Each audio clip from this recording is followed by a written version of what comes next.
Bom, pessoal, bom dia. Vamos começar aqui nossa aula. A gente vai começar o capítulo 14, que é o capítulo sobre spin. Não, tinha esquecido. Depois do capítulo de spin, a gente vai ver Clebsch-Gordon, que é basicamente como que você brinca entre as representações que vêm dos produtos tensoriais e as representações que você obtém fazendo a soma direta do mesmo tipo de espaço vetorial, né? Vai ficar mais claro quando a gente for fazer. É super importante porque, por mais que a aplicação em mecânica quântica mesmo seja bem técnica, né, para você fazer realmente previsões para experimentos, isso quando você vai ver teoria de campos é muito importante também, porque esse tipo de técnica, né, de você pegar, por exemplo, produto tensorial de duas representações de spin meio, né, e você mostra que isso dá uma representação de spin zero, uma representação de spin 1. Isso a gente usa muito para ver que tipo de partículas que existem, como é que essas coisas se compõem, né? O singleto, tripleto, não sei se já ouviram falar de coisas assim, mas tem a ver justamente com essa brincadeira, né? Ou seja, duas partículas, quando vistas individualmente, têm spin meio, mas quando você tenta pensar no sistema de duas partículas, esse sistema se comporta como uma coisa que tem spin Q. Aí você descobre, ou spin 0 ou spin 1. Ou seja, um átomo de hidrogênio, por mais que seja composto de dois elementos, né, dois férmions, o átomo de hidrogênio em si se comporta como um bóson, né, porque ele tem ou spin 0 ou spin 1. Então, toda a estatística simétrica vai valer para o átomo de hidrogênio, enquanto para os seus constituintes vale a estatística oposta. Então, tem coisas curiosas assim.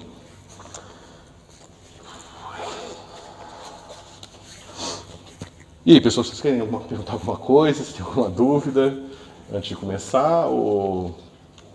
Só no técnico, o capítulo 3 a gente estudou, que é o... Não, o átomo de hidrogênio é assunto de mecânica quântica 1. Seria, digamos, o fim, né, de mecânica quântica 1. O ápice. Mas se vocês tiverem interesse e quiserem estudar e tiverem dúvidas, fiquem à vontade para trazer as dúvidas.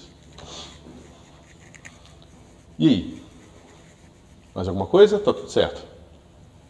Eu ia perguntar sobre como é o nosso prova, mas eu vou imaginar que vai ser dependendo quanto de conteúdo você vai passar. O que eu resolvi na minha cabeça, é claro que a gente pode mudar, é que eu tinha colocado no plano 4 provas, né? Então eu vou fazer o seguinte, eu vou dar mais uma prova no fim desses conteúdos, porque eles vão ser reduzidos, eu vou tirar um monte de coisa extra que eu dava, por exemplo, a parte de desigualdade de Bell e tal, que não estava nem na ementa, eu vou pular. Então tem menos conteúdo, então dá para botar numa prova só, e a quarta prova fica substitutiva, certo? Se vocês precisarem de mais prova, a gente dá, mas isso pode ser assim também. Eu estou com as provas corrigidas, depois eu preciso passar as notas direitinho. Pode falar. Não, eu ia só perguntar para postar as provas no Classroom. Posso postar. A primeira e a segunda, né? Uhum. É que eu não corrigi todas, falta corrigir algumas. E aí, mais alguma coisinha? Então, pessoal, quando a gente começou a construir o nosso espaço de Hilbert para fazer a mecânica quântica, a gente começava a fazer coisas do tipo X, né? Depois a gente passou para coisas do tipo X seta, né? Ou alguma coisa do tipo XYZ. Agora, tem uma hipótese adjacente a essa representação que está meio que escondida, que é o seguinte: se eu pego agora uma função de onda, né, que pode ser escrita nessa base aqui, quando você escreve isso aqui, ó, isso aqui te dá a função de onda, certo? Essa função de onda é uma função escalar, né? Se eu giro o meu sistema, a gente sabe, e a gente estudou bastante isso, que o argumento gira, né? Porque justamente se eu estou aqui numa coisa no plano, eu tenho uma função de onda que é uma probabilidade aqui, se eu faço um giro, seja horário, seja anti-horário, essa probabilidade vem para cá. Isso precisa ser refletido no argumento da função, que precisa agora justamente fazer esse destaque né, no girando para a esquerda para a direita, para representar a nova posição do meu sistema, certo? Agora, esse cara aqui, ó, como um todo, ele não tem uma outra componente para se misturar. É só uma função escalar, né? E a gente já chama escalar justamente pela definição em relação ao grupo de rotação. Escalar é aquilo que quando você gira, ele permanece igual. Tá certo? Agora, não tem nenhuma razão para a gente fazer isso. Nenhuma razão para a gente fazer essa escolha aqui. Tá certo? Em princípio, você poderia dizer, não, minha função de onda ela é representada por uma coisa que tem 10 componentes, 20 componentes. Né? E é justamente isso que a gente vai especular agora. Certo? Se esse cara aqui tem componentes, né, como que elas podem se comportar? Como que a gente pode descrever elas? A gente precisa descrever todas as 20 componentes? Ou existe uma maneira mais esperta de a gente abordar esse problema? Certo? E é claro que isso tudo tem uma fundamentação experimental. Né? Se você não fosse no laboratório e encontrasse um objeto que mesmo parado tem momento angular, você esperaria que uma representação escalar fosse boa. O problema é que a gente encontra sistemas físicos que, em princípio, não tem nenhuma fonte de momento angular, mas na hora que a gente mede, tem um momento angular lá. Tá certo? Professor, estou colocando dúvida com o que o senhor quer dizer com componentes. Eu tento relacionar com quando a gente resolve a partícula numa caixa e a gente consegue encontrar CN, né? Uhum. Mas na são níveis de energia. Uhum. Nesse caso, os componentes são níveis de energia também? Então, a sua pergunta é boa. Porque você acabou de falar o seguinte, eu posso pegar uma função de onda psi e eu posso escrevê-la assim. Soma sobre n de en, e digamos que esse aqui seja a base dos autovetores da Hamiltoniana, certo? Você tem toda a razão, isso aqui são as componentes, né? São os vetores de base e esse aqui são as componentes de cada uma das... Tá errado. É um CN qualquer, não precisa ser alto valor, tá? Então esses são CNs aqui, são suas componentes na base da energia, tá certo? E você pode fazer isso aqui. A questão aqui é que tradicionalmente a gente costuma a descrever um tipo de componente de uma forma e o outro tipo de outra. Tá? Deixa eu dar um exemplo aqui. Por exemplo, quando a gente faz uma decomposição da função de onda, a gente não costuma usar, por exemplo, P. X a gente escreve como menos I, H cortado, D, dx, certo? E a gente escreve o X chapéu na representação da função de onda como o operador multiplicação, tá certo? Mas digamos que eu estou trabalhando com uma função de onda de duas dimensões, uma partícula em duas dimensões. Então também tenho aqui o meu PY. Que representação do PY eu posso usar? Eu posso fazer isso aqui, ó. Y chapéu vai ser igual a quê? Menos mais I, H cortado, B, D. Eu fiz ao contrário. PY. É como se eu pegasse minha função de onda, fizesse transformada de Fourier numa direção, ou seja, em X, em Y, mas não fizesse transformada de Fourier em X. É uma representação como qualquer outra. Só que eu estou tratando umas componentes de uma forma e outras componentes de outra forma. Tá certo? Então aqui fica meio escondido porque a gente bota um rótulo N aqui genérico, quando na verdade você tem, por exemplo, o L, né, que é o momento angular na direção Z, você tem o M, que é o momento angular na direção Z, o L, que é o momento angular total, e o Nzinho, que geralmente é o número quântico principal do átomo de hidrogênio. Né? Mas você poderia usar, em vez do N, quando a gente fez aquelas contas lá no começo, você viu que em vez do N a gente pode ter R. Ou seja, a gente faz tudo com momento angular e raio. Só que o raio, no caso do átomo de hidrogênio, você pode reescrever em termos das funções de Laguerre e usar um número quântico ali também, entendeu? Mas você pode trabalhar com as componentes diferentes de formas diferentes. Então o que acontece, o que a gente vai ver é que quando a gente trabalha com spin, a gente costuma representar a parte das componentes relativo a spin como sendo vetores, ou como sendo duplas ou trios ordenados, tá certo? Enquanto o resto a gente ainda trabalha como sendo vetores. Vai ficar mais claro quando eu der os exemplos, tá? Mas é uma questão de convenção, porque no fim é a mesma coisa. É um espaço de Hilbert qualquer, que tem rótulos para representar os estados e ponto final. Tá certo? Da mesma forma que esse cara aqui é X tensor Y tensor Z, na hora que a gente tiver o spin, a gente vai ter tensor mais uma coisa. Entendeu? mais tranquilo isso aqui, pessoal? Então você pode se perguntar se esse cara aqui tem mais componentes. Tá? Então, o que acontece se ele tiver mais componentes?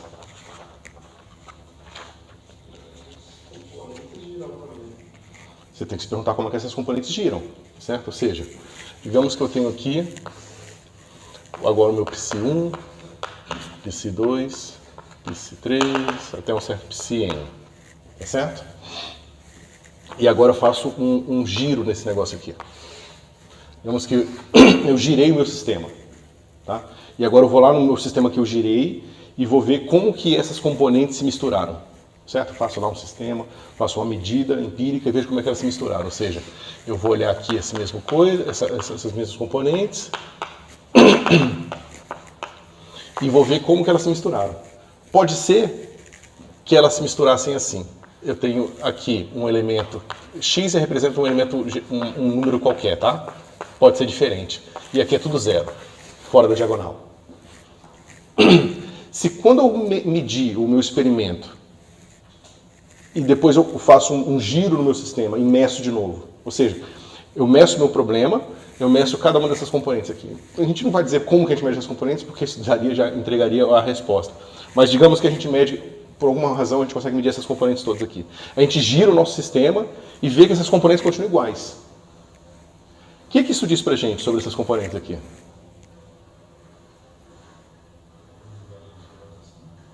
São escalares. Essas componentes são escalares. Nesse caso, teria alguma motivação física para eu tratar esse sistema dentro desse vetor aqui? Porque veja, eu estou com o meu problema aqui, tá? A gente continua, claro, supondo que esse problema aqui é invariante por translação. Ou seja, se eu fizer uma translação, esses caras não se misturam, seria uma coisa estranhíssima, tá? Então vamos continuar supondo isso aqui, que esses caras aqui não se misturam por translação. Então, se eu faço uma rotação, esses caras aqui não se misturam. Ou seja, se eu pego o meu experimento aqui e observo as coisas que estão acontecendo nele, ou giro aqui e observo, eu vejo as mesmas coisas, as componentes continuam iguais. Ou se eu estou aqui parado e giro o meu sistema, mesma coisa, meus componentes ficam iguais. O que isso diz fisicamente para mim sobre essas componentes? O que você acha que elas representam fisicamente? Partes de um todo ou coisas independentes? Coisas independentes. Exatamente. Então, nesse caso aqui, o que a gente estaria vendo seria que cada uma dessas componentes vem de uma representação de spin zero aqui, ó. Tipo essa aqui. Ou seja, uma representação escalar. Por que eu estou chamando de spin zero? Porque a gente já viu que quando você olha o grupo de rotação e você pega, lembra os operadores escada, do operador J, e trabalha aquela matriz, você tem uma primeira representação. Eu já vou aproveitar esse aqui.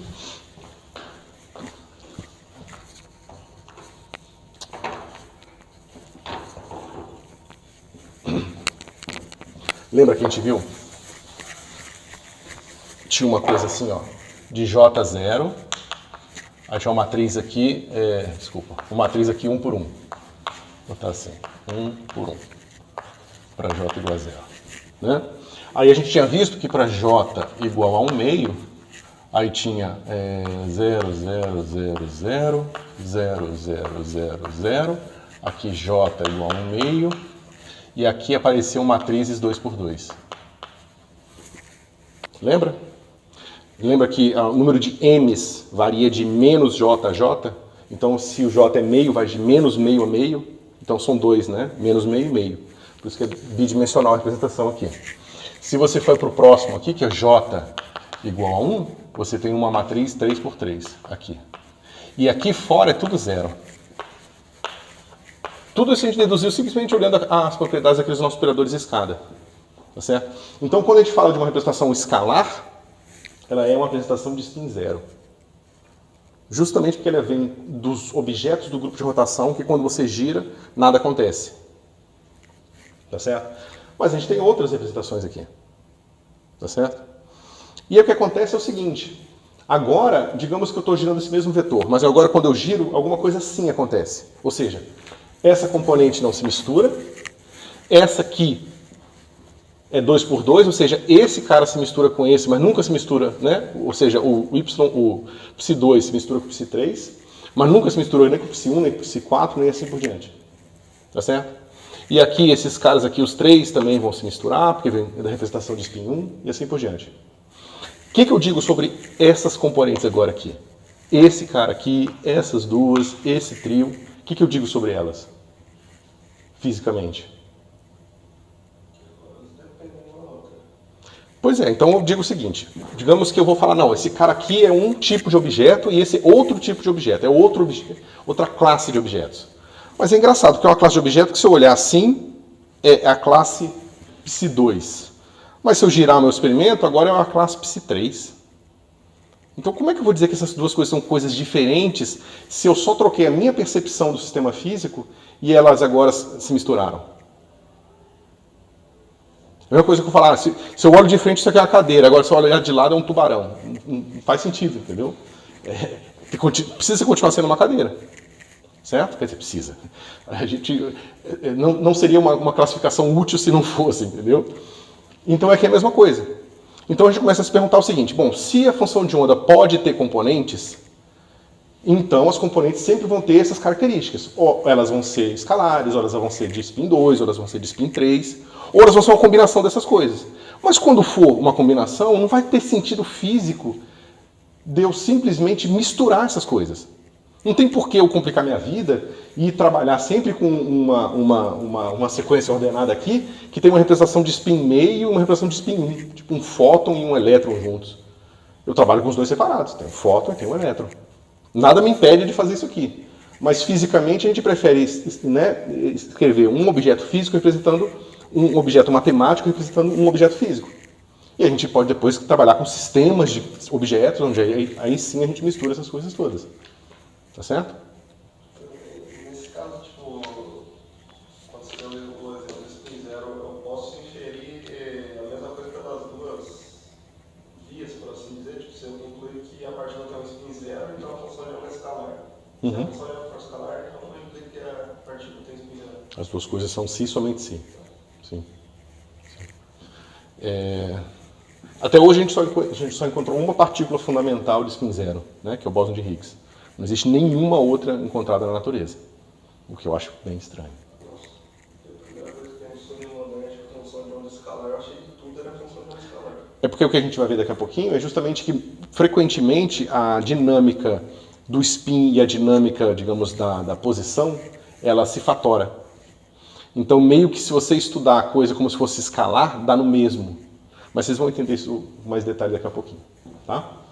Bom, então essa é a motivação. Ou seja, você olha para certos sistemas físicos e você percebe que eles têm momento angular quando eles não deveriam, né? Ou momento magnético, ou uma coisa assim. E aí você fala, bom, como é que esse negócio tem momento magnético se não tem nada girando ali? Né? Ou seja, a função de onda é uma função de onda estática. Né? E aí você descobre que precisa ter spin. Aí você se pergunta, bom, se tem spin, como que as coisas que têm spin podem ser? Né? Aí você então estuda todas as representações do grupo de rotação. Você quer simplesmente exaurir todas as possibilidades que a matemática te dá. Aí quando você estuda isso, você descobre que existem essas representações irredutíveis. Ou seja, esse pedaço aqui é uma representação irredutível, no sentido de que eu não posso pegar esse trio de componentes aqui e reescrever de uma forma esperta, de forma que só dois se misturam e o outro não se mistura. Eles não podem ser reduzidos. A gente viu isso mais para trás, né? Então você descobre, então existem as representações irredutíveis. Então as representações irredutíveis vão estar associadas às partículas fundamentais que podem existir. Tá certo? Tanto que se vocês forem chegar, eventualmente se vocês quiserem estudar a teoria quântica de campos, a classificação dos tipos de partículas que existem também, a gente segue essa mesma linha. Né? No caso do grupo de Lorentz, vocês vão ver, por exemplo, que a massa é um invariante do grupo. Né? Então é claro que a massa classifica o que é o tipo de partícula. E aí, bom, tem massa, tem spin, tem, né, se a massa for zero, aí tem densidade, ou seja, tem uma série de detalhes, mas a gente acaba classificando então o que nós chamamos de entes separados assim, tá certo? É bom lembrar que existe uma complicação nessa história toda, que dinamicamente essa não mistura aqui não é verdade. Né? Ou seja, dinamicamente você pode ter um par elétron-positron que vai se aniquilar e vai gerar dois fótons, certo? Então, de certa forma, você vai ter lá os fótons, que vão ser só representação de spin 1, né? O elétron próton, que vão ser representações de spin meio, e aí você vê que uma representação está sendo misturada na outra. Só que aí é dinamicamente.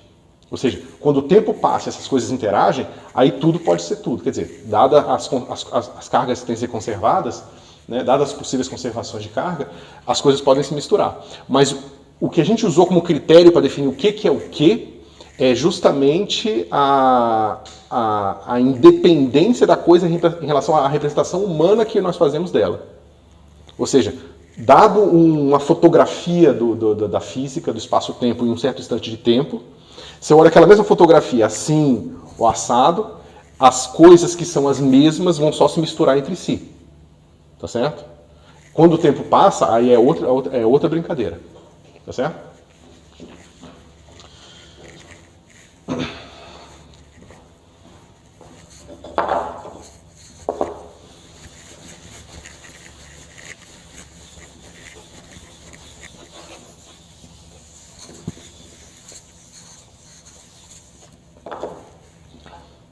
Bom, agora, quando nós fazemos agora uma rotação, aqui eu botei uma rotação genérica, né? Mas digamos que a nossa rotação seja, como é que se diz? Infinitesimal. Ou seja, a gente está expandindo o nosso operador de rotação ali, né? Em primeira ordem, num parâmetro de rotação θ qualquer, certo? Então o que acontece nesse caso aqui? A minha função de onda girada, né?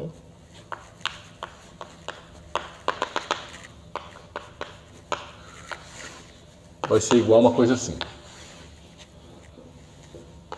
1 n por n, tá certo? Ou seja, essa identidade é a identidade matricial, tá certo? Aqui eu vou botar um zerinho, tá certo? Essa aqui é a identidade em relação a transformações em x, y, z dos argumentos aqui, tá? Lembra? Que é aquela que a gente estava usando do espaço vetorial, digamos, que eu defini aqui o nosso V0, vou botar um zerinho assim, né, como sendo aquele que é gerado por esses vetores de base aqui. Tá? Né? Esse aqui é o espaço vetorial gerado por vetores de base desse tipo aqui, ou seja, o conjunto de todos os ket x, onde x pertence a R3. Certo? Beleza. E aí, é claro que eu estou dizendo que esse cara aqui é a identidade em V0. Ok? Beleza. Por que a gente fez isso? Porque a gente está expandindo esse negócio em torno do parâmetro pequeno. A gente supõe, né, que essas transformações todas são deformáveis à identidade. Ou seja, a gente pode tomá-las tão próximas da identidade quanto a gente queira. Tá certo? E por causa disso, e supondo também que esse cara é regular, que tem uma expansão de Taylor, toda aquela discussão que a gente fez lá atrás, então a gente pode expandir esse negócio em Taylor. Como a gente está tratando de dois espaços vetoriais agora, produto tensorial dos dois, a gente tem que lembrar que a nossa identidade agora é o produto tensorial dessas duas identidades aqui. No sentido que a gente viu lá atrás de como que a gente calcula o produto tensorial de operadores. Tá certo? Professor, como que a nossa hipótese física não conseguiu acompanhar para a gente poder dizer que a gente pode escrever a matriz de rotação através de rotações infinitesimais? A hipótese é, a gente supõe que a rotação pode ser feita com um ângulo tão pequeno quanto você queira. Ou seja, a gente pode rodar tão pouco que cada vez mais a gente se aproxima de não rodar nada. E que isso pode ser feito continuamente.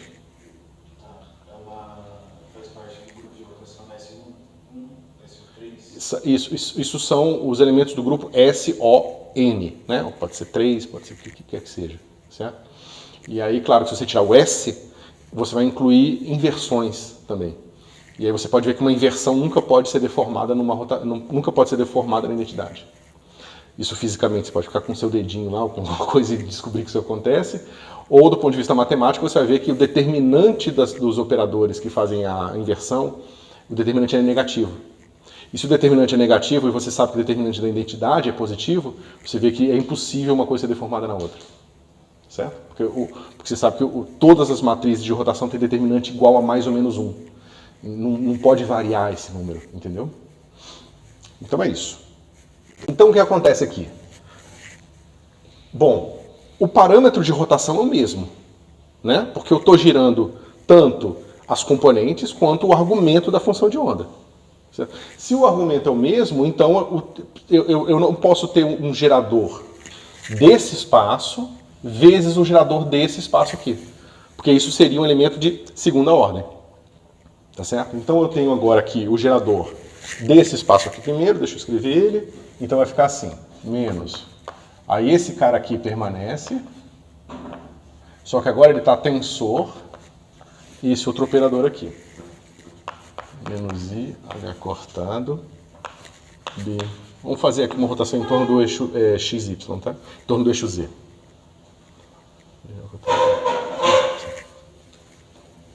Tá certo? Tá claro o que eu estou fazendo? E agora, o que eu vou ter? Eu vou ter a mesma coisa, só que agora o gerador que gera a rotação nas componentes. Certo? I, epsilon, sobre H cortado. Epsilon é um parâmetro que eu estou usando, então eu esqueci de botar ele aqui. Menos epsilon. E epsilon, e aqui eu vou chamar de SZ. Né? Porque é o gerador, que eu não sei quem é ainda, tá? Em torno do eixo Z. Isso aqui tudo. Isso. Tensor.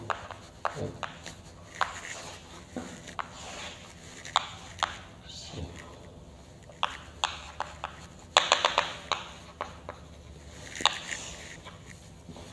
Então, tá claro o que está acontecendo? Né? Ou seja, o meu gerador agora aqui ele vai ter que ser uma coisa de ordem 0 vezes uma coisa de ordem 1, né? Mais, menos, tanto faz, que depende simplesmente da definição das coisas. Uma coisa de ordem 1 vezes uma coisa de ordem 0. Um termo que envolvesse gerador, tensor gerador, seria um termo de segunda ordem. Então a gente pode desprezar se nós fizermos a conta até a primeira ordem. Tá certo?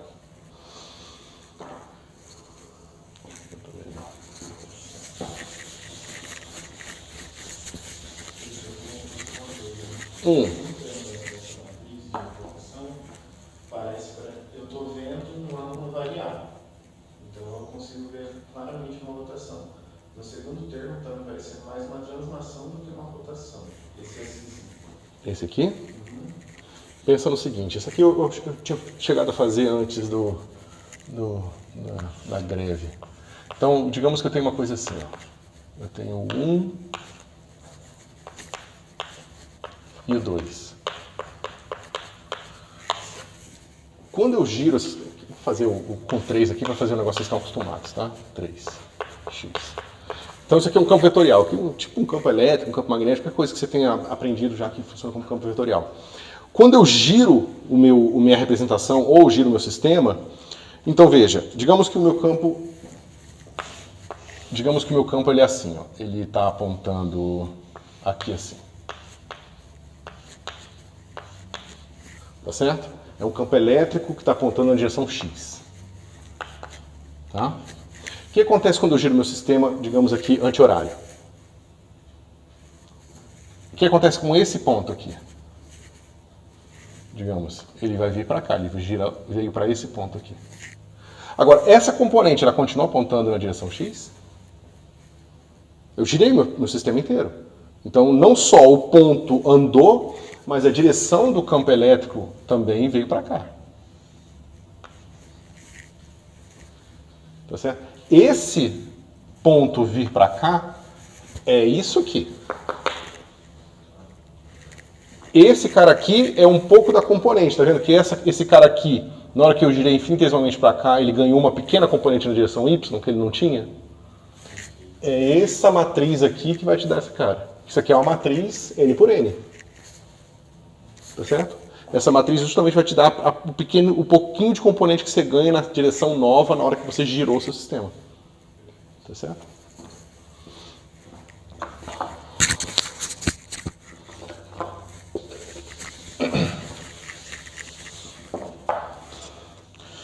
Bom, a gente chama esse negócio aqui de LZ, tá?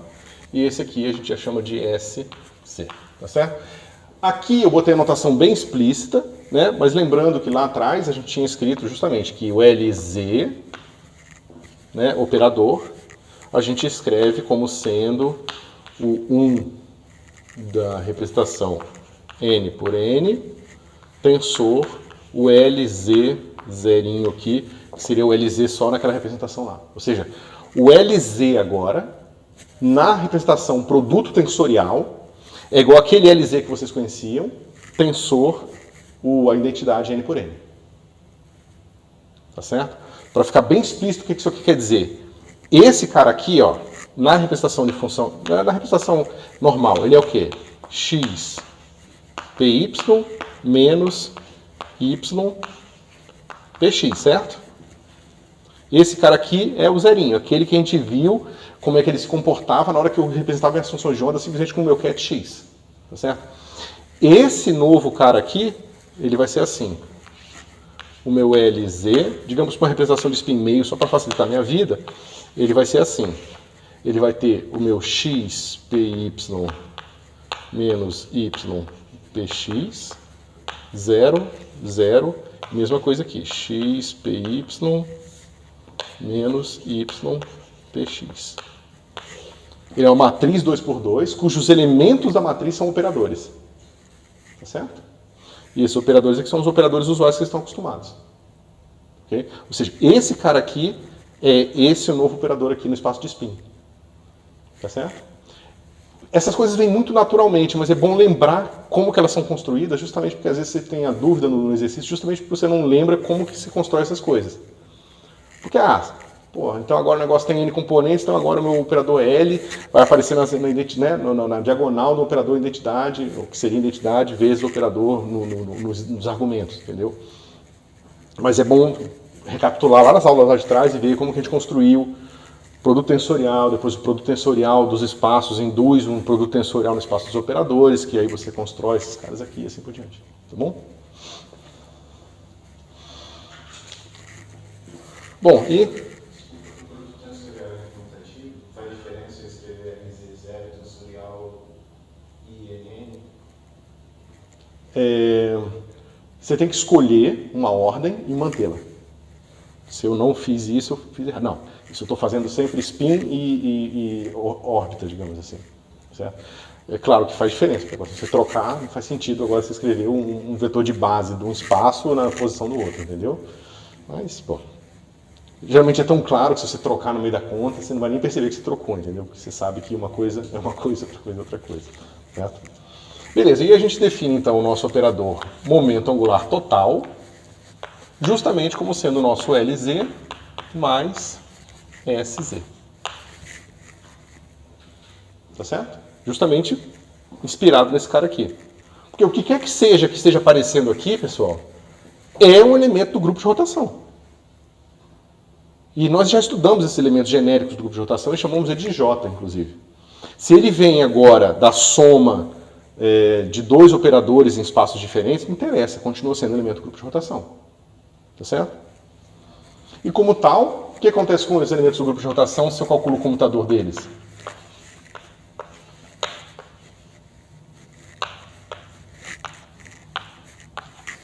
Quanto é que é isso aqui?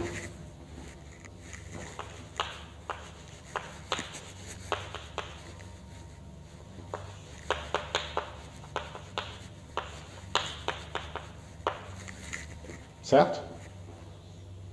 Bom, naturalmente, se esse cara aqui é uma rotação, então ele satisfaz, é parte do grupo de rotação. Como tal, os geradores têm que ter a mesma álgebra de Lie no grupo de rotação normal, ou seja, essa aqui, tá certo?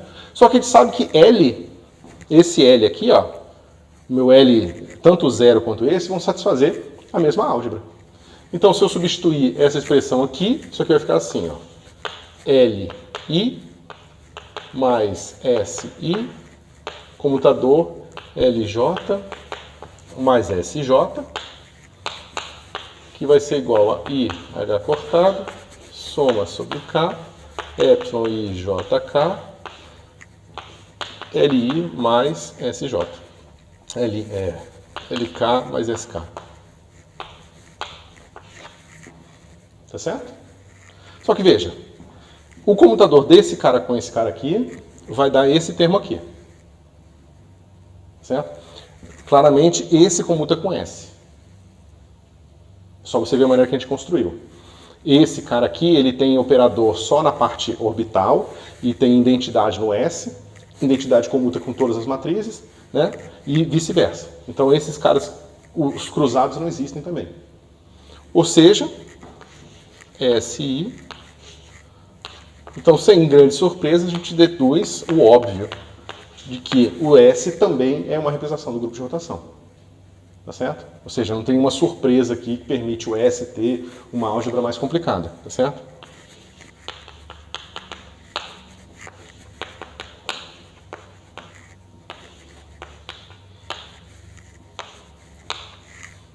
Tá certo?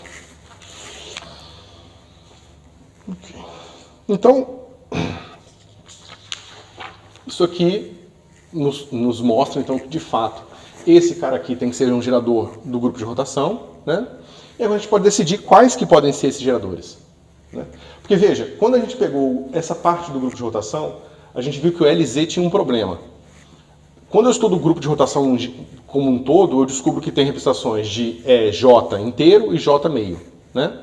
Mas quando eu pego esse cara aqui e estudo as representações semi-inteiras, eu descubro que isso levaria pra gente, nos levaria a funções de onda que não seriam univaloradas. Né? Lembra que no caso das representações semi-inteiras, quando eu dou um giro completo, né, de 2π, a função de onda ganha um menos. Só que a função de onda que está, né, digamos que eu estou aqui no espaço bidimensional novamente, tá certo? A minha função de onda está aqui, eu tenho valores dela aqui em todos os lugares. Se eu faço um giro de quase 360 graus aqui, o que vai acontecer é que a minha função de onda aqui é π, e a minha função de onda aqui seria menos π. Ou seja, essa coisa aqui ela não tem um valor único nesse ponto. Se eu fizer o limite tanto pela esquerda quanto pela direita, eu tenho dois valores diferentes. E esse ponto aqui não tem nada especial, poderia começar meu giro em qualquer outro ponto, ou seja, eu teria que escolher um ponto de ramificação, alguma coisa esquisita aqui. E a gente não quer que a função de onda seja tem isso, a gente impõe que ela é contínua, ela é integrável, né? Ela precisa ser uma coisa que representa uma distribuição de probabilidade, quando você toma o módulo quadrado, então ela não pode ter essas características aqui. Então a gente excluiu da representação da parte orbital os spins semi-inteiros, tá certo? Agora, e para esse cara aqui? Será que eu tenho o mesmo problema? Porque veja, se o meu argumento aqui é a posição, quando eu giro esse cara aqui, basicamente o grupo de rotação está fazendo com que o ponto aqui seja infinitesimalmente próximo desse ponto aqui, porque eu estou girando justamente em 360 graus. É como você pegar aqui o seu x, vai em x cosseno θ, deixa eu ver o x, vamos fazer anti-horário, então mais y seno θ, né? E meu y vai para y cosseno θ menos x seno θ, tá certo? Quando eu estou me aproximando de 2π, esse cara vai se aproximar de 1, esse cara vai se aproximar de 1. Certo? Claro que esse cara aqui, quando eu estiver quase perto de 2π, ele não vai ser exatamente zero, vai ter um pedacinho dele aqui. Certo? E esse pedacinho vai fazer justamente que eu estou com tá vendo, um pouquinho abaixo do y aqui. Tá certo? Enquanto se eu fiz só um ângulo muito pequeno para cima, esse cara vai ficar um pouquinho acima, né, daqui. Certo? Deixa eu ver. Isso. Bom, então essa relação entre o momento angular e a posição espacial amarra o meu orbital e não me permite ter representações semi-inteiras, tá certo? Agora pensa no seguinte, o que acontece com o spin? Digamos que agora, nesse ponto, eu não tenho mais uma função de onda escalar, eu tenho uma função de onda de spin meio, tá certo?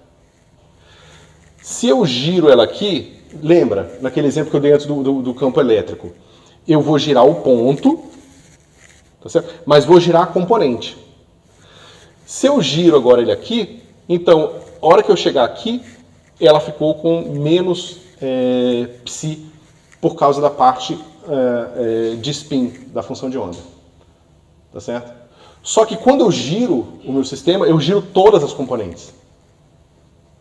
Eu giro, inclusive, essa aqui. Tá certo? Então todas elas ganham sinal de menos. Entendeu?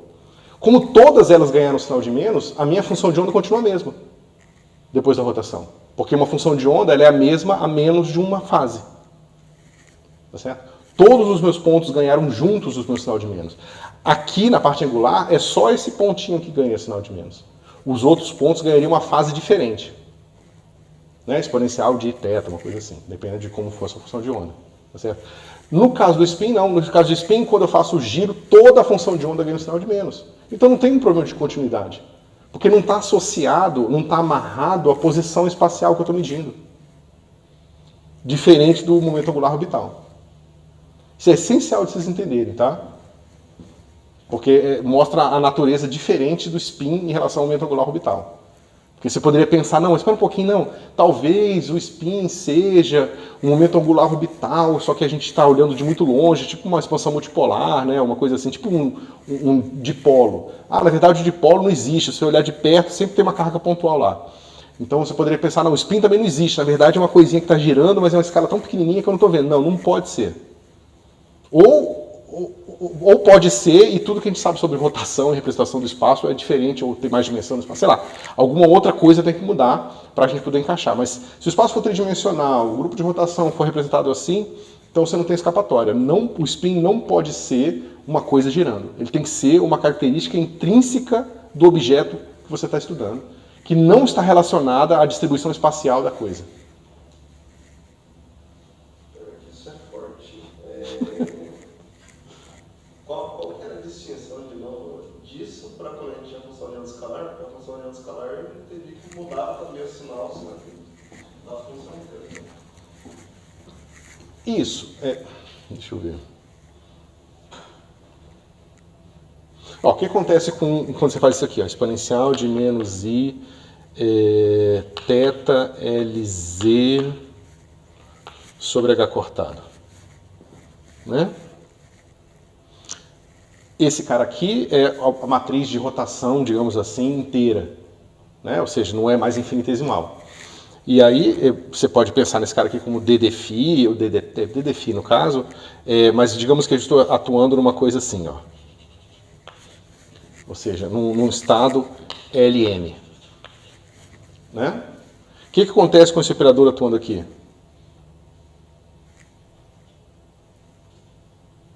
Né? A gente sabe que Lz, operador atuando em Lm, vai dar H cortado M Lm. Tá certo? Então você vê que dependendo do ângulo que eu fiz, esse cara muda de sinal de uma forma diferente. Não muda de sinal. Esse cara ganha uma fase diferente. Tá? Se eu amarro agora essa rotação a uma função de onda que depende do espaço, eu vou ganhando uma fase diferente em cada ponto. Tá certo? Até eu chegar aqui, onde eu vou estar em 2π. Se o meu m aqui, né, ou seja, esse m vai aparecer aqui, o H cortado corta. Se meu m for semi-inteiro, então eu posso ter tipo aqui θ sobre 2. Se eu tiver θ sobre 2 aqui, significa que na hora que eu fiz uma volta de 2π, esse cara mudou de sinal aqui. Aqui ele vai ganhar uma fase diferente, depende de θ. θ sobre 2, θ sobre 2, θ sobre 2. Só que na hora que θ for 2π, 2π sobre 2 é π, e dá menos 1, exponencial de menos iπ. Né? Então dá menos 1 aqui. Então esse ponto aqui ganhou um sinal de menos, mas aí eu tenho aquele problema, a função fica multivalorada. Tá certo? Agora, se eu penso em exponencial do... Deixa eu ver se eu lembro. É θ sobre 2. Deixa eu ver se tem o i. Tem que ter o i. 1 menos 1. Tá? Que é a representação do SZ. A gente viu isso na hora que a gente viu. Né? São as 3 matrizes de Pauli. E uma delas vai ser isso aqui. Tá certo? Esse negócio aqui vai ficar como? Né? Esse negócio aqui vai ficar assim. Quanto é que essa matriz aqui é ao quadrado? É identidade, né? Mas o i ao quadrado dá menos 1. Né? Então você vai ficar uma coisa assim. Cosseno de θ mais essa matriz aqui. A gente chegou a fazer essa continha com mais detalhe, né? E seno de θ. Só que tem um sobre 2 aqui. Né? θ sobre 2, θ sobre 2. Tá certo? Só que veja, essa matriz de rotação, você tem que lembrar que ela está tensor, uma identidade aqui, ó. Desculpa, tensor. Deixa eu fazer maior aqui, fazer direitinho, peraí.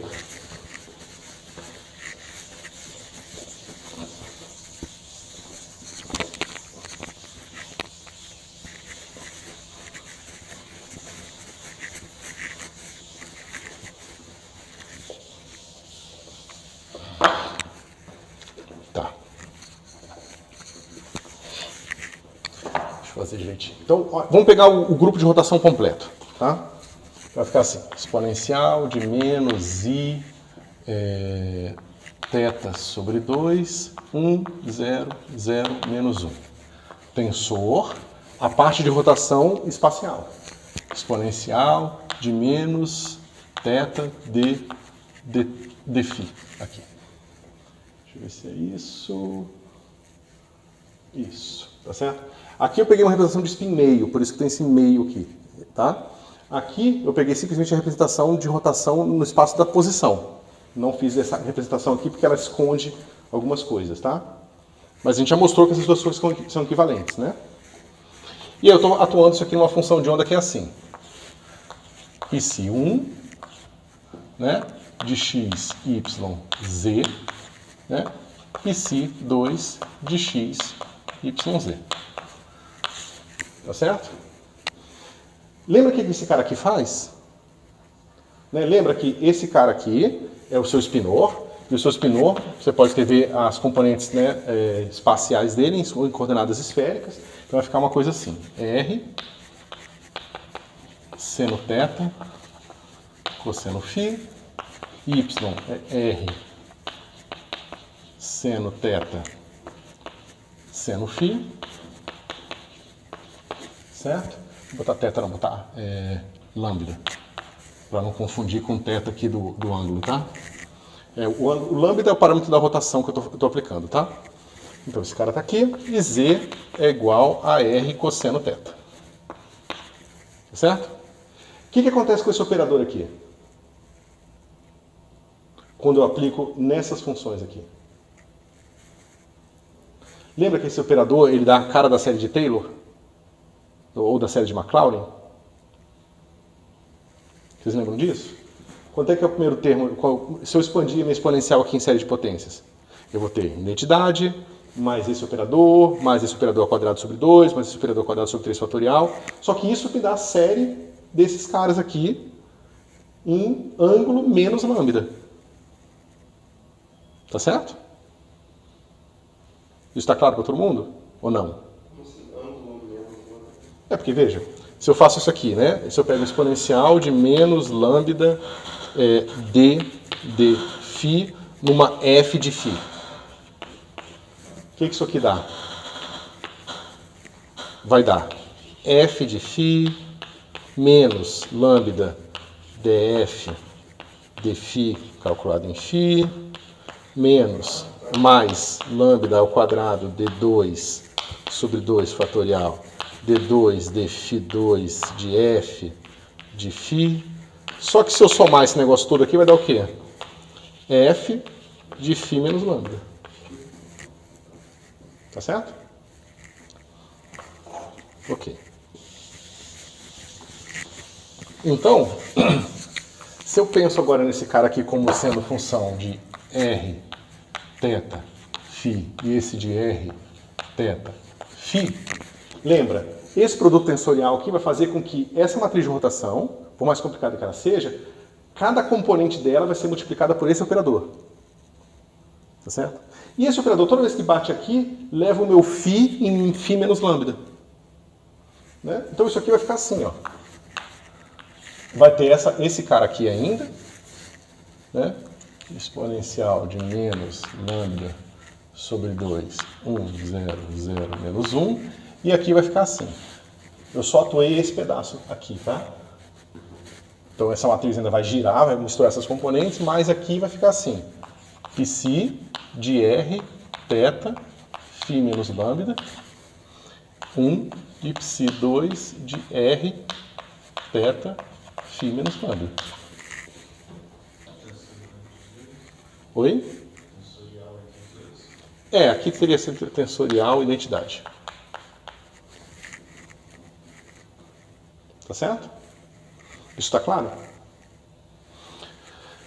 Agora, quando o meu lambda se aproxima de 2π, então eu estou pegando uma função angular e estou calculando ela no ângulo mais ou menos 2π. Se minha função é univalorada, esse cara aqui não muda de sinal. Tá certo? Agora, esse cara aqui, ele vai ter essa representação aqui, ó. Ou seja, vai ficar assim, igual, aí vai ficar cosseno, vai ficar assim. Cosseno de θ sobre 2, aí, mais, vai ficar I seno de θ sobre 2, menos I, não, menos...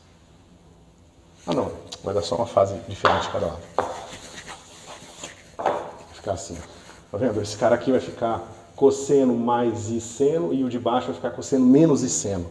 Então vai ficar assim, exponencial de I lambda sobre 2, 0, 0, exponencial de menos I lambda sobre 2. Todo mundo concorda? Esse pedaço aqui. E agora só falta eu calcular então esse cara aqui. Psi1 de R, θ, φ menos lambda, e Psi2 de R, θ, φ menos lambda. Essa matriz aqui, ó. Que eu escrevi aqui, ó.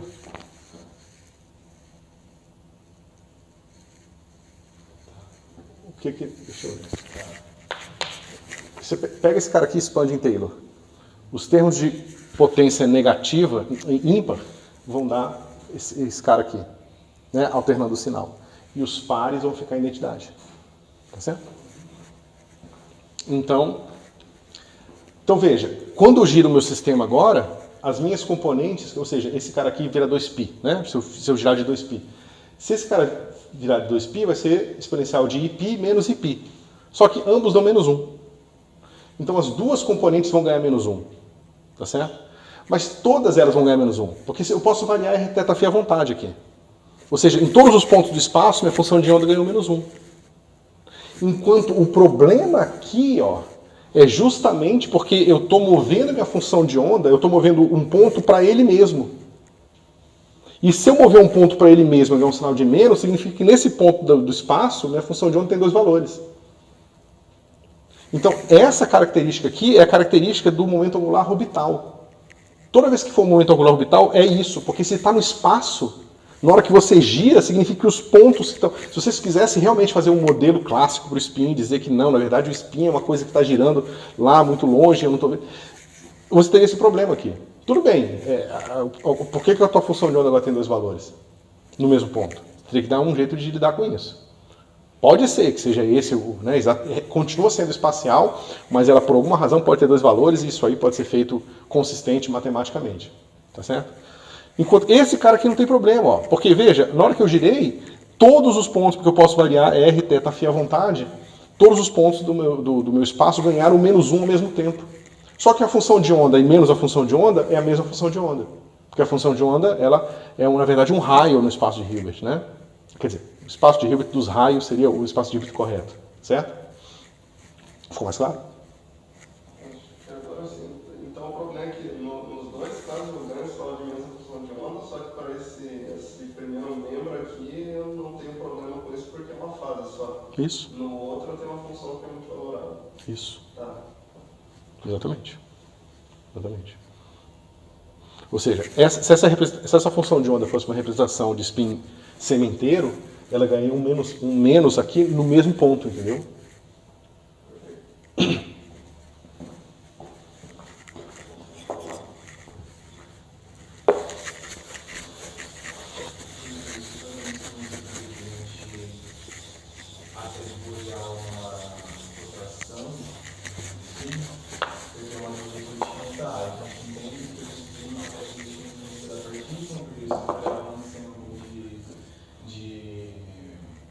Partículas no estado com aumento do ar 0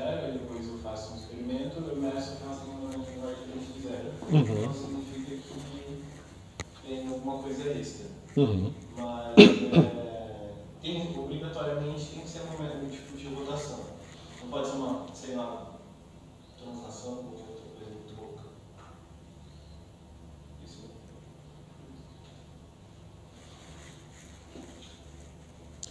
Estou tentando fazer sentido a sua pergunta. Qual que é a motivação física para a gente interpretar isso como uma rotação e não como outro tipo de transformação? Eu pensaria, eu mudaria um pouco a pergunta em vez de dar uma resposta. É porque o que a gente pode fazer com o sistema, nós como humanos, entendeu? A gente só pode fazer duas coisas. A gente translada o sistema ou a gente gira o sistema. São as únicas coisas que a gente se conhece para mudar a representação do sistema. Claro que se você vai para a relatividade restrita, você pode mudar o sistema de referencial inicial também. Aí é outra conversa. Tudo complica muito por causa disso, tá? Mas na mecânica, na relatividade galileana, o que você pode fazer é, eu posso girar e eu posso transladar, tá certo? E aí eu estudo o que acontece com o meu sistema nesse tipo de situação. Então, ou é uma coisa ou outra. Você pode muito bem fazer a seguinte pergunta. Não, realmente, talvez tenha um spin, eu vejo que está lá empiricamente, mas é porque tem uma dimensão a mais que eu não estou considerando, tem, sei lá, qualquer outra coisa que você possa querer imaginar que possa representar aquilo. O que acontece na prática é que a gente viu esse elemento extra, digamos assim, a gente supôs que poderiam ser funções de onda que não eram mais escalares e deu tudo certo. E aí tudo bate mesmo, porque aí tem conservação de momento angular, regra de seleção por causa de conservação de momento angular, ou seja, você sabe que se tem um cara de spin 1 com momento angular L3, aí você sabe que a soma dos momentos angulares é, né, ou é tanto, e aquilo ali decai em duas partículas fermiônicas, você sabe exatamente que tipo de estados aquelas partículas fermiônicas podem estar, porque o momento angular se conserva. Né? Então isso tudo permite você ter uma certa tranquilidade de que você fez a escolha certa em atribuir aquela característica nova realmente ao grupo de rotação. E você pode se perguntar, mas não é outra coisa girando? Mas a gente estudou todas as representações possíveis do grupo de rotação. Então a gente provou que não existe outra maneira de representar coisas que giram a não ser aquelas L1, L meio, L2, 3,5, assim por diante. Não existe outra. A não ser que a matemática a gente tenha errado na matemática. A gente provou que aquilo ali é a única possibilidade, entendeu? Então, pessoal, a gente deu vários pulos para frente dessa aula, tá? Deixa eu até ver que horas são. Então, a gente já viu algumas coisas que a gente veria mais para frente, mas vamos voltar agora para o começo e entender melhor spin meio, tá? Não tem muita razão de você querer fazer um negócio de spin 3 meios, não tem grandes surpresas, tá? Então, o spin meio geralmente é um bom modelo para se entender spin como um todo. Então, no caso do spin meio, a gente viu lá atrás que as nossas matrizes de rotação, lembra como é que a gente obtém elas, né? Você pega a matriz de rotação, você pega os elementos, os operadores de escada, a dos operadores de escada você escreve os elementos de matriz, os elementos de matriz são blocados, tem um pedaço 2x2, você escreve aquelas matrizes 2x2, que foi o que a gente fez lá atrás, tá certo? E extrai só o pedaço 2x2, que é o pedaço de spin meio, né? E você obtém o seguinte, o SX é o H cortado sobre 2, 0, 1, 0. Isso aqui é mera aplicação do operador de escada, né? Lembra, esse cara aqui, o operador de escada é L+, S+, no caso, vai ser o SX mais ISY, e aí você escreve, vê o efeito nos estados de spin meio e obtém os elementos de matriz, certo? SY. Então eu sugiro que vocês façam essas contas novamente, se não tiverem feito ainda, ou melhor, façam mais uma vez.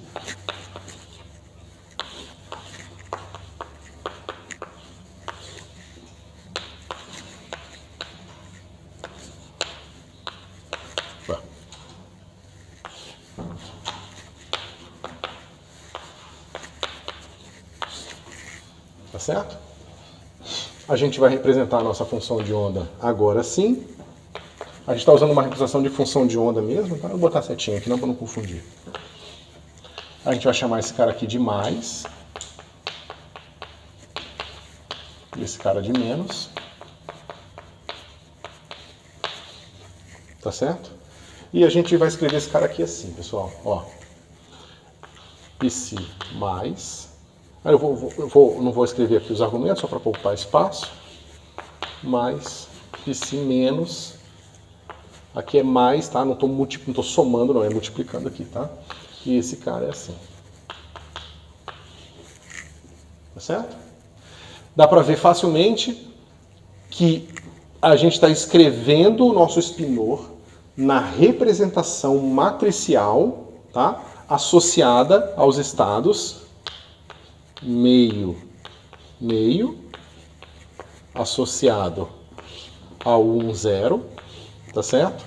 E o meio menos meio associado ao 0 e 1, tá? Na hora que nós construímos o operador escada, a gente construiu nessa representação. Lembra que era sempre na direção Z, né? E o momento angular total. Se vocês quiserem se lembrar disso, basta vocês olharem para a matriz de spin, né, dos geradores de spin, que é diagonal. Aquela que é diagonal mostra qual é o significado das componentes, certo? Porque justamente esse cara aqui é autovetor desse cara aqui com autovalor h cortado sobre 2, e esse cara aqui é autovetor desse cara aqui com autovalor menos h cortado sobre 2. Vocês conseguem ver isso, né? É só multiplicar essa matriz com essa aqui.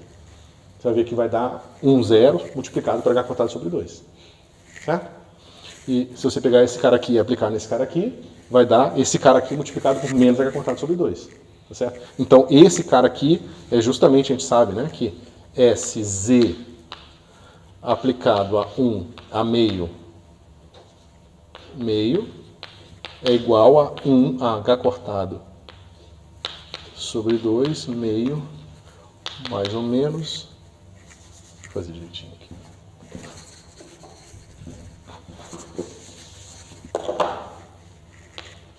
mais ou menos meio é igual a mais ou menos h cortado sobre 2 meio mais ou menos meio. Tá certo? É isso que a gente estava usando lá. Agora a gente só usou a representação matricial para facilitar. Tá certo? Então vejam. O mais comum é você encontrar essa representação para spinor. Mas ela é uma representação, por motivos históricos, a gente usa ela, que ela mistura. Aqui a gente está dando as componentes da função de onda. Né? Lembra, a função de onda são o que nós chamamos de função de onda, são componentes do vetor de estado na base x. Basicamente é isso que a gente chama de função de onda. São as componentes. E da mesma forma que a gente faz esse abuso de linguagem na relatividade restrita, na relatividade geral, que a gente chama vetor, as componentes de um vetor, aqui a gente faz a mesma coisa. A gente chama de função de onda as componentes. Mas ao mesmo tempo, a parte de spin a gente bota em vetor.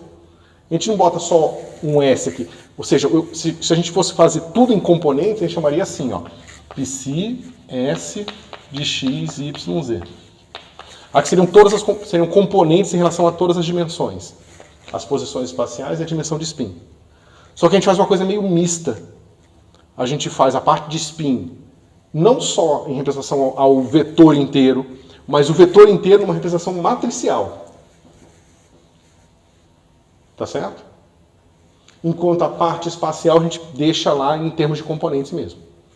Então é como se a gente fizesse uma coisa esquisita na relatividade restrita, em que a gente pegaria tempo e x a gente bota em termos dos vetores de base e o resto a gente deixa em termos de componente. É um negócio meio esquisito.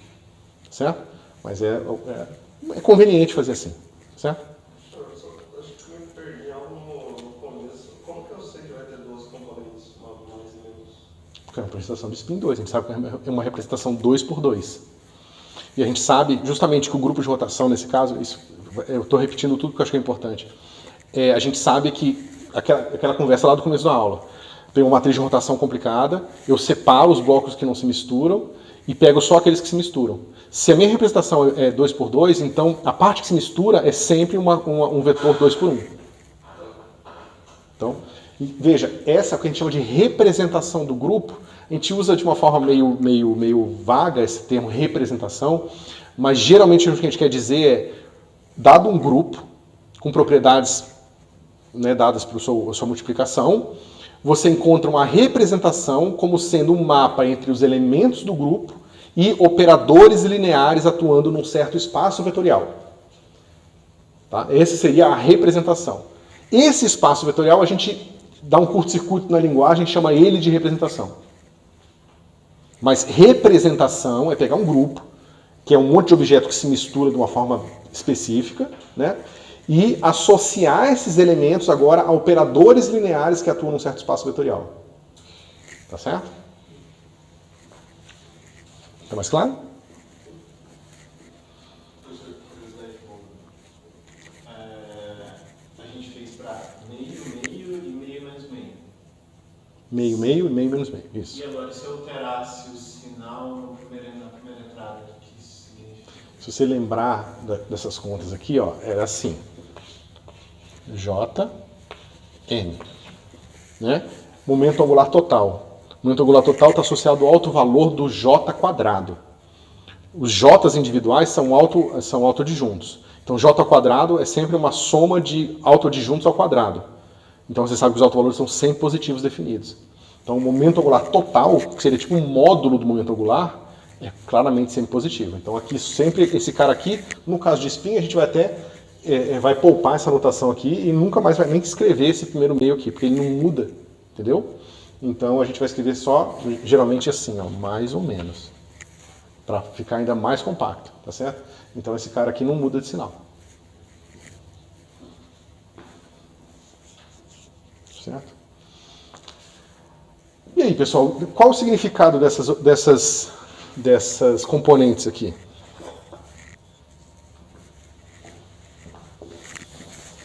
O que vocês acham? A gente já viu que uma é autovetor do SZ, né? E a outra também, né? Cada uma delas é um autovetor diferente do SZ. Mas o que acontece fisicamente? Isso. Mas estão associados né? Quando a gente fala de função de onda, a gente está falando implicitamente sempre de probabilidade. Então, essas componentes estão associadas a qual probabilidade?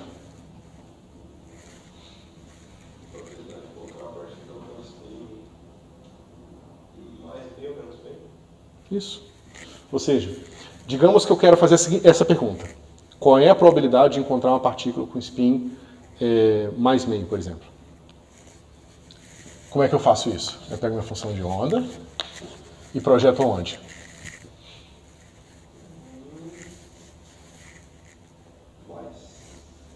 Então eu tenho uma coisa assim, botar só mais aqui. Mas em qual posição do espaço? Vou botar a posição primeiro, tá? Tem que ser numa certa posição do espaço, né? E aí botar aqui mais. Só que eu pego esse cara aqui e tenho que integrar em D3x. Tá certo? Agora é bom vocês se acostumarem a passar de uma notação para outra. Tá certo? O que é isso aqui? Dentro do módulo. Isso aqui é exatamente esse cara aqui, tá?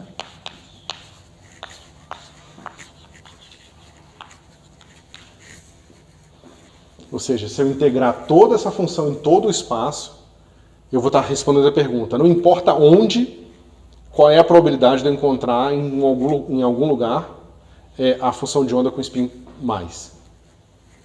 Tá certo? Então daqui você tira a representação. Mesma coisa você pode fazer agora aqui para o spin mais na direção Z. Mas aí você tem que depois, a gente vai ver como é que faz isso, encontrar quem é o vetor nesse espaço bidimensional que representa o spin mais na direção Y. E vocês vão notar que é uma coisa estranha, porque veja, o meu espaço é bidimensional, tem duas componentes. Então, é alguma combinação linear desses dois caras aqui, ó.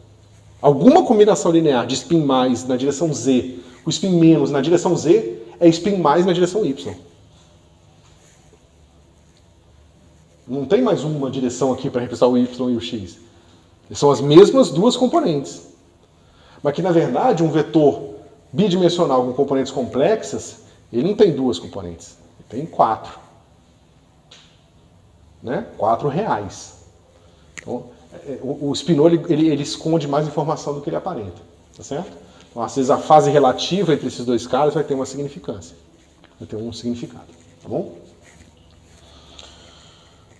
Ok, isso foi, né? A sua pergunta é o que eu ia falar agora. Então, lembrando agora, nosso S quadrado vai ser como? O Quem é o quadrado desse operador aqui?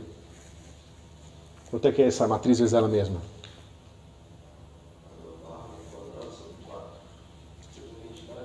Vezes identidade. E aqui? Isso. E aqui? Identidade. Então, o nosso S quadrado vai ser como? H cortado ao quadrado sobre 4, que multiplica identidade, 2 por 2, mais identidade, 2 por 2, mais identidade, 2 por 2. Obviamente, isso aqui vai dar 3H cortado ao quadrado sobre 4, identidade 2 por 2. Mas a gente já sabia disso, né? Porque a gente sabia que o alto valor do S quadrado está relacionado àqueles autovalores do J que a gente viu para representações genéricas, que nada mais é do que vai ser uma coisa do tipo H cortado ao quadrado, J vezes J mais 1. Né? Quanto é que é J vezes J mais 1? É 1 meio vezes 3 meios. Né? Vai dar 3 quartos. Certo? Né? Isso aqui é atuando num autovetor.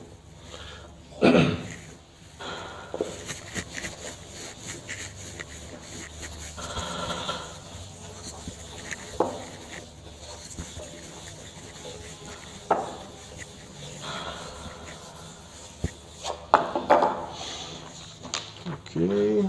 O espaço de Hilbert a gente já discutiu.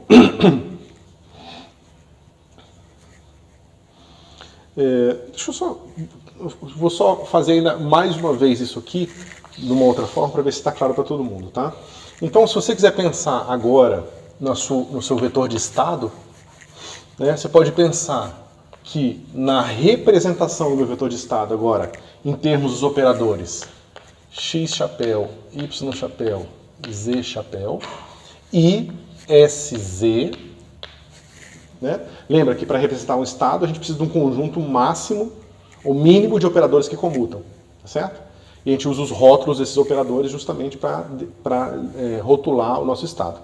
Então, quando a gente faz isso, a gente tem uma coisa do tipo x, y, z e aqui eu chamei de S minúsculo, tá?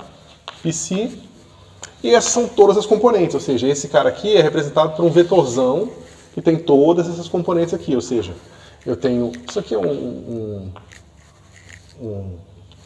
uma coisa esquisita que o Shanka coloca lá, mas seria uma coisa assim, psi, e aqui eu tenho S igual a H cortado sobre 2, né? Ele tenta representar aqui com um vetor todas as componentes contínuas e incontáveis desse negócio aqui, e é claro que esse negócio vai até, né?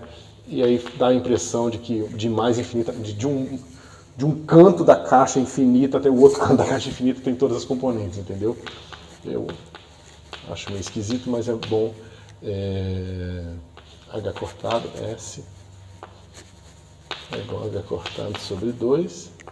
Aí depois a mesma coisa, ou seja, eu tenho de novo outras todas componentes espaciais, mas agora menos infinito, menos infinito, menos infinito, e S igual a menos H cortado sobre 2, tá? Até todos os caras aqui positivos, né? Passando por todos os pontos da caixa, digamos assim, e S igual a menos H cortado sobre 2. Tá certo? Esse aqui é o nosso espaço de Hilbert. Claro que isso aqui não é espaço de Hilbert porque é uma base incontável, né? Uma base incontável não forma uma base no espaço de Hilbert. Mas você pegar uma base qualquer de átomo de hidrogênio, qualquer coisa que seja contável, ou oscilador harmônico, o que você quiser, vai ser uma coisa contável. Então esses caras aqui vão ser números quânticos, tá? E aí você vai ter toda uma base infinita de números quânticos, só que para cada conjunto completo de números quânticos que representam a posição espacial, você também tem o S, que é A+. Então ele duplica o número de graus de liberdade.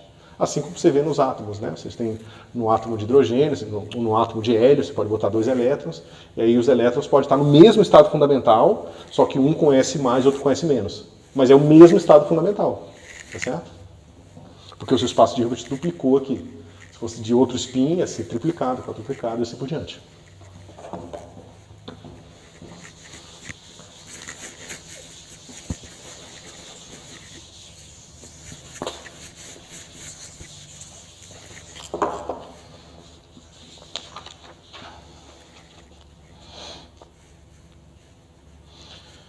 nós já vimos. Isso nós já vimos. Então, o que acontece quando a gente tem dinâmica separável?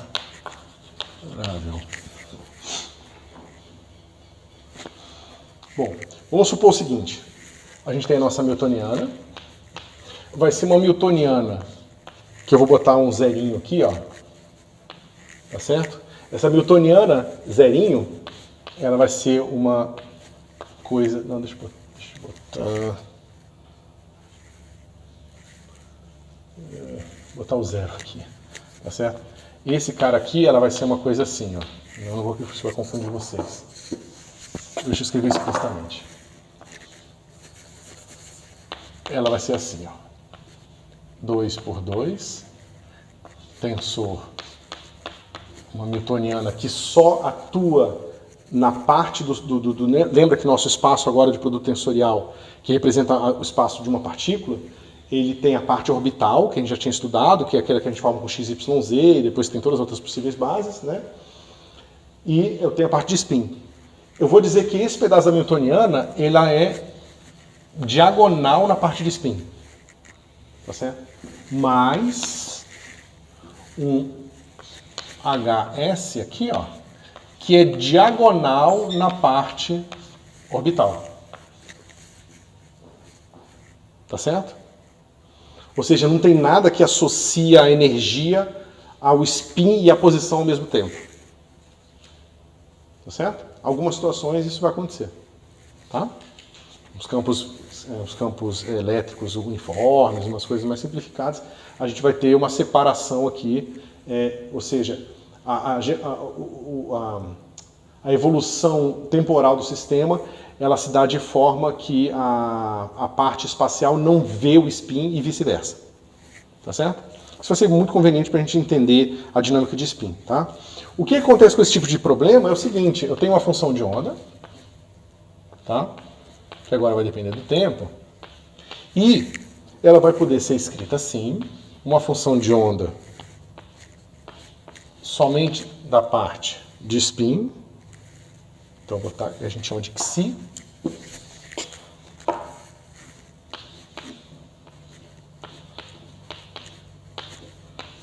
tensor psi0 de x de t. Tá certo? Então, não significa que todos os estados para esse tipo de sistema podem ser escritos assim. O que significa é, se o nosso sistema tiver condições iniciais assim, então ele vai continuar separável sempre. Tá? A gente tinha visto isso lá atrás. Quando a newtoniana é fatorada assim, significa que se a condição inicial também está fatorada, lembra, né? Que você tem uma coisa, o nosso propagador, só lembrando uma coisa que a gente viu lá atrás, faz tempo que a gente viu agora, o nosso propagador, ele vai ser uma coisa assim, né? Exponencial de I H T sobre H cortado, certo? Essa aqui é a nossa newtoniana total, tá certo? Só que a nossa newtoniana total, ela pode ser escrita como dessa forma, certo? Então ela vai ser uma coisa assim, exponencial de I, H0, vou escrever só o H0 para poupar, tá? T sobre H cortado, e exponencial de I, HS, T sobre H cortado. Por que eu podia escrever em duas exponenciais separadas? Porque eu teria que usar aquela fórmula de Baker-Hausdorff complicada, né? Caso esses operadores não comutassem. Mas a gente acabou de ver que eles comutam, né? Quando eu multiplico esse operador por esse multiplica a identidade e esse multiplica a identidade. Só que todos os operadores comutam com a identidade. Então esses dois operadores comutam. Então eu posso separar em dois pedaços. Quando eu atuo meu propagador num estado assim, esse pedaço aqui atua só aqui e esse aqui atua só aqui. Então, quando a dinâmica é separável, condições iniciais separadas permanecem separadas. Tá certo? Se eu tivesse uma combinação linear de estados assim, então cada combinação ia ter essa mesma característica. Tá certo? mas o vetor estado como um todo ia ser misturado. Eu ter fases relativas entre os estados diferentes. Tá certo? Ok. Mas isso mostra pra gente que, pelo menos para essa classe de estados aqui, a gente pode pensar somente na dinâmica olhando só para operadores desse tipo aqui. E, de certa forma, isso é muito instrutivo na mecânica quântica, porque te dá uma mecânica quântica de dimensão finita. Tem 2 estadinhos só. Então você consegue entender mecânica quântica, às vezes, um pouco mais profundamente, porque você consegue estudar ela num contexto mais simples. Em vez de você ter infinitas componentes, como nesse caso aqui, que são as posições no espaço, por exemplo, você só tem 2 componentes. Não só é contável, mas é finito. E não é só finito, mas tem dimensão 2, que é o finito mais simples. Que mais simples, quer dizer, um pouco mais seria dimensão 1, mas não teria graça nenhuma, porque o negócio ia ter que ser 1, porque é função de onda normalizada, né? Então acho que esse é o negócio mais simples possível para você entender dinâmica da mecânica quântica. Por isso que a gente estuda bastante, eu acho, que esse tipo de sistema. Tá certo? Ok.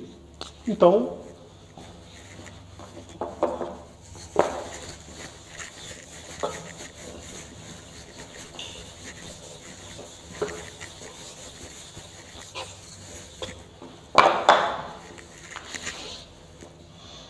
Então a gente já viu, né, aquela associação, vou escrever ela mais uma vez aqui. Meio, a gente vai usar a representação matricial para simplificar a nossa vida.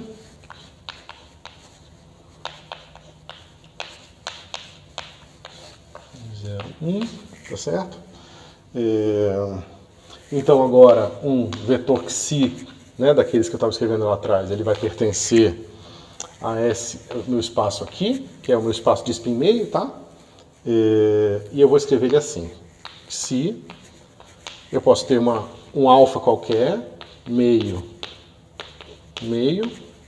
mais beta, meio, menos meio. Tá certo? A gente sabe que esse negócio tem que ser normalizável. Veja, eu estou pegando só esse pedaço do espaço, tá? Não tem função de x aqui, não. Isso aqui é só o pedaço de spin do espaço de Hilbert, tá bom? Então, se eu quero que minha função de onda seja normalizada, então esse xi aqui vai ser igual a módulo de alfa ao quadrado mais módulo de beta ao quadrado. Vocês concordam? É só pegar o Bra associado a esse cara aqui. Esses caras são ortogonais. O Bra vai ser alfa estrela, né? Desse cara aqui vai ser alfa estrela vezes alfa estrela, beta estrela mais beta estrela. Que vai dar esse cara aqui, tá certo? Agora, aquele negócio que eu falei para vocês, isso aqui tem que ser igual a 1. Se essas coisas estão fatoradas, esse negócio tem que ser igual a 1. Se esse negócio tem que ser igual a 1, isso aqui é o quê? É parte real ao quadrado mais imaginário ao quadrado mais beta real ao quadrado mais beta imaginário ao quadrado. Igual a 1. Tá certo? Isso forma uma S3, né? Uma esfera tridimensional, não bidimensional. É que a gente está acostumado com a esfera bidimensional porque a casca da esfera é bidimensional. Aqui é uma casca de uma esfera tridimensional. Certo? É aquilo que eu estava falando para vocês. Tem mais coisa no spinor do que fica parecendo quando você olha para ele simplesmente como uma matrizinha ali, 2 por 1. Tá certo? Ok. Bom, deixa eu ver como é que a gente está de tempo, porque vai começar uma coisa um pouco mais técnica. Dá. Então, agora vamos começar a ver como é que são as observações que você pode fazer daqui. Tá certo? Ou seja, quem é o valor esperado, por exemplo, de meio mais ou menos meio do nosso S. Isso. Meio mais ou menos meio. E aqui a gente tem que tomar cuidado para não se confundir, tá? Porque o que acontece aqui é o seguinte. A gente vai ter 2 representações matriciais. Tá certo? Uma, que é a representação matricial das componentes do espaço, tá certo? E a outra representação matricial, que é a representação matricial de spin. Certo? Então, esse cara aqui são vetores tridimensionais cujas componentes são matrizes 2×2. Tá? Vocês já não tinham estranhado quando o operador era infinito. Agora que ele é finito, que ele se torna mais concreto, parece mais estranho, né? Mas, ou seja, esse cara aqui, ó, meu S seta, a gente já tinha visto. É o meu SX, E1, meu mais SY, E2 e mais SZ, E3. Tá certo? Mas se eu quiser botar isso aqui em termos de trio ordenado, isso aqui é o seguinte, é um vetor cuja primeira componente é aquele cara que é assim, ó, H cortado sobre 2, 0, 1, 1, 0. A segunda componente é H cortado sobre 2, o menos 1 está aqui, o 0 menos I, 0. E a terceira componente é H cortado sobre 2, 1, 0, 0, menos 1. Tá certo? É um vetor cujas componentes são operadores. No caso, nessa representação, esses operadores são simplesmente matrizes 2×2. Tá bom? E agora a gente pode calcular isso aqui. Né?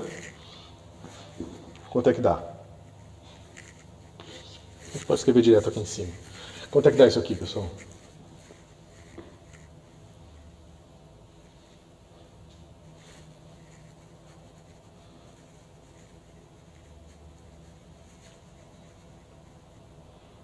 Ó, quem é o único cara diagonal aqui? É o SZ. Esse aqui sempre vai transformar um 0 em 0, 1. Ou 0, 1 em 1, 0. Né? Módulo uma coisa que vai multiplicar ele. Então, se esse cara aqui é 1, 0 e esse cara aqui é 1, 0, então esses termos aqui vão dar 0 na hora que eu fizer o sanduíche.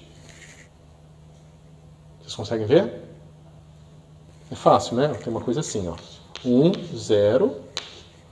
Aí qualquer coisa que é assim, ó. A e B aqui, ó. Não interessa quem é A e B. 1, 0. Quanto é que dá isso aqui? 1, 0. Aí eu multiplico aqui, ó. Dá 0. E aqui vai dar B. Quanto é que dá isso aqui? Dá 0. Certo? Então, tanto essa componente quanto essa aqui dá 0. Então, isso aqui vai dar quanto? Vai dar mais ou menos H cortado sobre 2 e 3. Tá certo? O valor esperado do vetor operador de spin, ele dá na direção mais ou menos Z aqui. Mas a gente meio que esperava isso. Certo? Claro que isso tudo vai ficar mais complicado no fato de que agora eu vou ter outros estados representando spin na direção Y, X ou representações quaisquer. Tá certo? Que é o que a gente vai ver agora. Como que a gente vai relacionar todas essas direções e como que isso vai estar associado a esse vetorzinho complexo.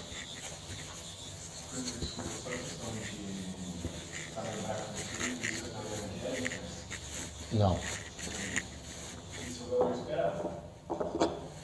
Isso é um valor esperado, sim.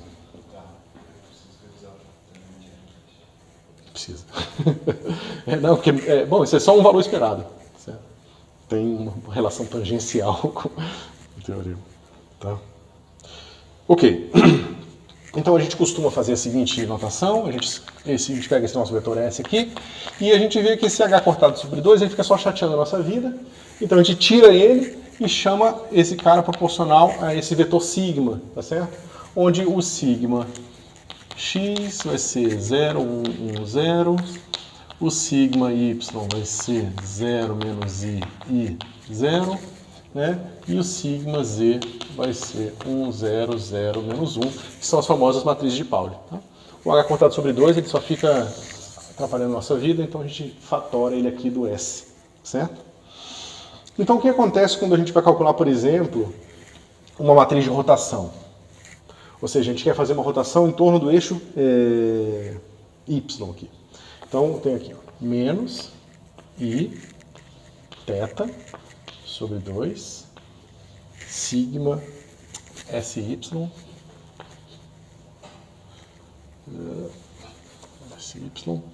sobre H cortado. Certo? Então eu estou fazendo agora uma rotação em torno do eixo Y. tá certo? Essa é a primeira rotação que eu tenho que fazer se eu quiser fazer a seguinte brincadeira. Como que eu represento aqui um vetor em coordenadas esféricas a partir de uma rotação? Né? Ou seja, como que eu represento um vetor em coordenadas esféricas a partir de uma rotação?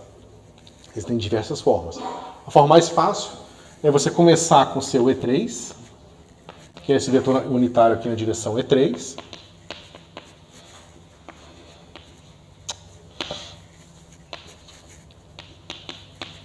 E o que eu faço primeiro? Eu giro ele de θ para cá, né? E depois eu giro ele do 1 na direção 2 de φ. Certo? E esse cara vem para cá. Deixa eu ver. Esse cara vem pra... Eu sou péssimo nisso aqui. Tá.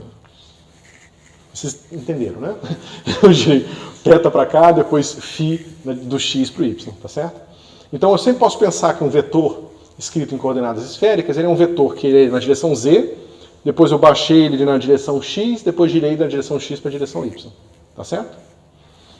Então, se eu quiser representar um vetor qualquer agora em termos das minhas representações de spin, eu posso fazer a mesma coisa. Eu pego uma coisa que é spin z, ou seja, autovetor do SZ, giro ele na direção x, depois giro ele na direção y. Né? Ok. Então, para isso, eu preciso dessa matriz de rotação aqui. Tá certo? Mas veja, quando eu faço essa matriz de rotação, o meu parâmetro da rotação está sempre aqui, é o meu θ. Tá certo? Só que isso aqui, eu posso escrever assim. Esse cara vai ser exponencial de menos i. Só que esse cara eu posso já fatorar o meu h cortado aqui. Então vai ficar assim, θ, só que é h cortado sobre 2, que é justamente tem a ver com o alto valor do SZ. Esse 2 aqui vem justamente do fato de ser uma representação de spin meio. Tá certo? O h cortado corta, mas o 2 fica. O 2 fica. E aqui vai ficar o meu sigma y. Tá certo? Não tem mais nada com unidades aqui, fica mais simples de trabalhar.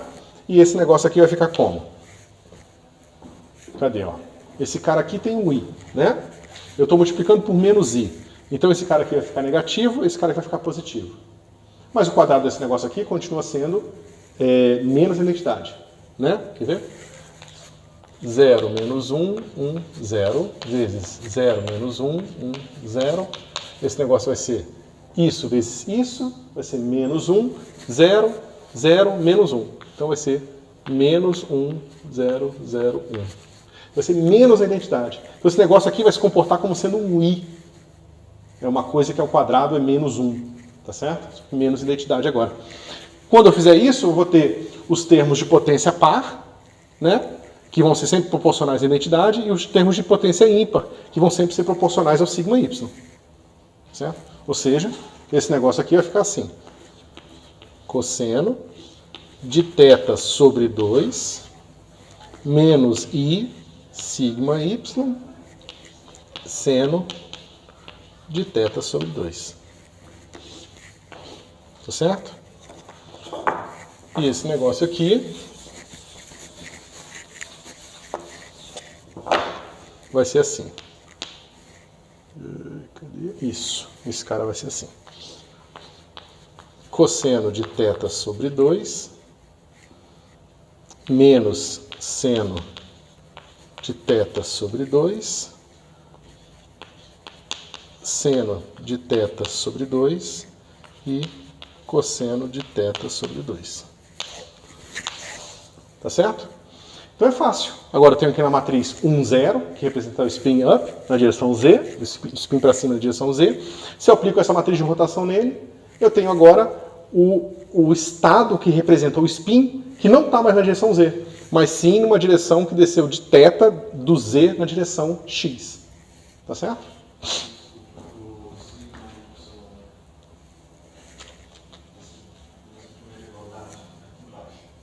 Isso, dessa para outra. Parece que está faltando um sigma y para mim, não sei como você. Aonde que está faltando sigma y? Essa verdade a senhora apontou para a segunda. Aqui está aqui o sigma y. Quanto é que é sigma y quadrado? Ah, tá. É a identidade.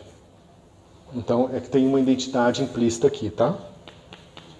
2 por 2, se você preferir.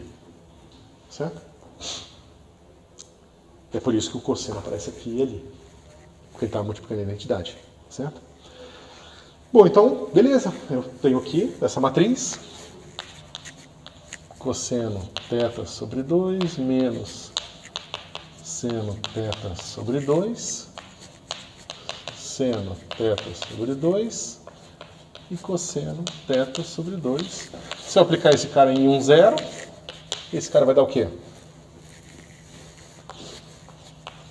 Cosseno θ sobre 2, né? E esse cara vai dar o quanto? Essa coluna. Seno θ sobre 2. Ou seja, agora, tiro o φ aqui, uma partícula com spin nessa direção aqui é representada por esse vetorzinho aqui. Tá certo? Você continua vendo que o módulo quadrado daquilo ali é 1 ainda, porque vai dar cosseno quadrado mais seno quadrado, então continua normalizado. Essa minha transformação, naturalmente, então, é uma transformação unitária, né? Tá tudo funcionando. Beleza? Mas é isso, pessoal. A gente vai ver, então, um pouco mais sobre isso, né? Ver todos esses detalhezinhos, como é que vai de uma representação para outra, uma direção, um spin numa direção N qualquer, a brincadeira entre a relação entre isso e as direções espaciais, tá certo? A gente vê um pouco mais dinâmica e pode passar para o próximo capítulo, tá certo? Bom, então é isso por hoje.